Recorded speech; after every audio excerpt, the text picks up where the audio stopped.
Buenos días, mi nombre es Catrina Rivera Coronado, soy alumna del grupo 005 de prótesis fija de coronas y puentes con la doctora Norma Cruz Fierro y el día de hoy voy a presentar el tema de principios de talla.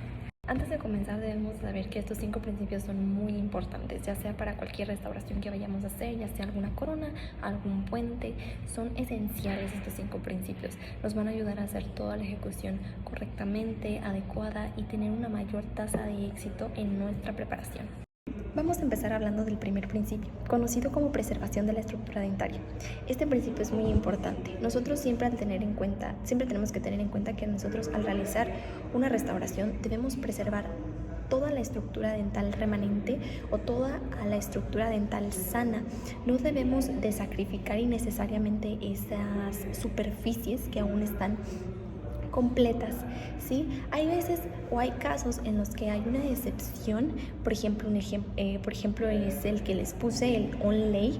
El onlay a veces hay que rebajar un poquito de la estructura sana del diente para que cree un poquito más de retención, pero cuando no es necesario no lo debemos de hacer. Siempre hay que tratar de conservar toda esa estructura sana que todavía tenemos del diente. El segundo principio del que vamos a hablar va a ser retención y resistencia. Para que la restauración cumpla con su objetivo debe permanecer en la posición que deseamos en el diente. No existe ningún cemento que por sola adición nos ayude a cumplir este objetivo. Así que la configuración geométrica es muy importante en este punto, porque si se logra una buena configuración geométrica, el cemento va a quedar bajo compresión y así va a dar lo que es la resistencia y la retención. Ahora, ¿quieren saber qué es la resistencia y la retención? Hay que saber estos definiciones importantes. Para empezar, la retención va a evitar la salida de la restauración a lo largo de la vida de la inserción o del eje longitudinal de la preparación dentaria, mientras que la resistencia va a impedir el desalojo de la restauración mediante las fuerzas de oclusión. Hay veces en las que ocluimos muy fuerte o hay una fuerza de oclusión mayor y por lo tanto la resistencia va a impedir que la restauración siga en pie, o sea, que resista esas fuerzas de oclusión. Ahora, hay otras definiciones muy importantes en este principio, como es la conicidad. La conicidad también es muy, muy importante, ya que cada preparación debe tener esa pequeña conicidad que va a permitir su colocación. Se dice que en cuanto más cercanas al paralelismo estén las paredes opuestas de una preparación, pues habrá una mayor retención. Otro de las definiciones importantes son la libertad de desplazamiento. Hay que tener como que muy en cuenta esta libertad de desplazamiento. Hay que tratar de evitar que la preparación se mueva para todos lados. Hay que tener esa retención máxima, como la llaman. Al limitar la libertad de los desplazamientos por medio de las fuerzas de torque o por una distorsión, pues vamos a crear lo que es una mayor resistencia de una restauración. Otro de los puntos que es la longitud, que se dice que en las preparaciones más largas va a haber como una mayor superficie y así por lo tanto van a ser un poquito más retentivas, es decir, van a tener una mayor retención. Y la última, que es la vía de inserción, que es una línea imaginaria a lo largo de la restauración donde se va a colocar o se puede retirar la preparación. Esta obviamente la hace el dentista antes de iniciar la preparación. El tercer principio del que voy a hablar va a ser durabilidad estructural. Este principio es muy importante también. Hay que saber que en una restauración debe tener una masa de material que pueda soportar las fuerzas oclusales.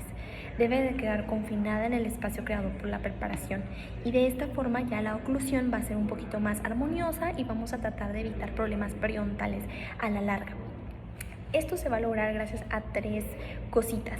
Se va a lograr gracias a la reducción oclusal. La reducción oclusal es cuando vas a tallar como en la parte oclusal, pero no dejarla plana. Siempre hay como este problema de dejarla plana. No se debe de dejar totalmente una superficie plana, sino debe haber como unas elevaciones o como la conformación de lo que es en las cúspides. Debe todavía tenerse esa forma, porque si la dejas totalmente plana, pues no va a tener un espacio necesario para favorecer una buena morfología oclusal.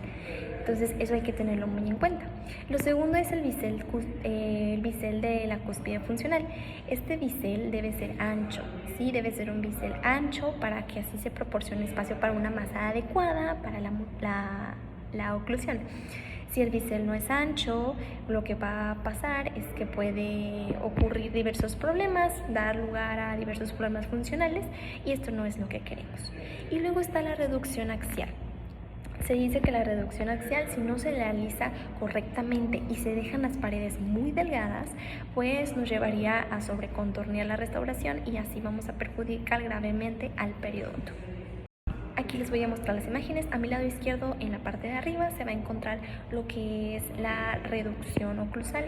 Se ve que en el lado incorrecto es una parte un poco más planita, más superficial así, y el correcto sí tiene su formita todavía de las cúspides que se debería de dar.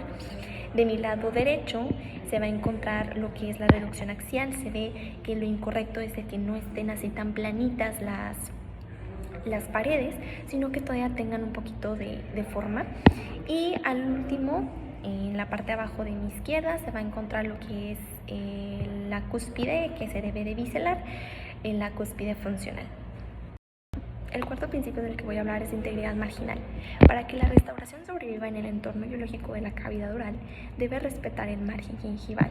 Es decir, debe de haber una línea bien adaptada o bien delimitada para que esta restauración no se pase de ese margen, no llegue al espesor y luego cree problemas periodontales o cree alguna inflamación en la encía o problemas a la larga.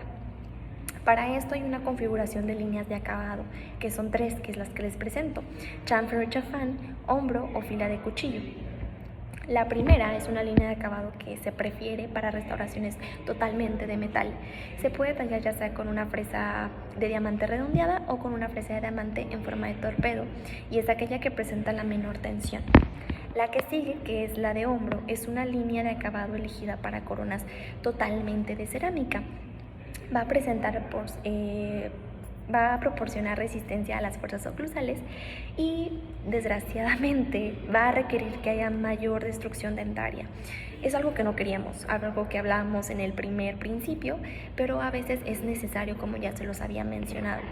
Y el último, que es el filo de cuchillo, que va a permitir un margen agudo de metal y va a dar lugar a restauraciones sobrecontorneadas, desgraciadamente, y también puede ser un poquito difícil de encerar y colocar. El quinto principio es la preservación del periodonto. Este ayuda a mantener la parte periodontal en la restauración con el fin de sostener el diente. Los mejores resultados se obtienen con bordes suaves y de fácil acceso a limpieza para el paciente. Sin embargo, hay veces en los que los bordes son muy profundos y se ubican casi en el margen gingival y por lo tanto pues habrá una mayor respuesta inflamatoria. Hay veces en las que estos márgenes subgingivales son inevitables, no se puede hacer nada. Hay veces, como les puse en la imagen, en las que sí se puede hacer, que por ejemplo se puede hacer un alargamiento coronario, pero siempre tener que ir cuidado con el espesor biológico, siempre. Entonces, dado que la longitud de la preparación constituye un factor tan importante en la resistencia y la retención, hay que tener mucho en cuenta este principio. Eso sería todo de mi parte, muchísimas gracias.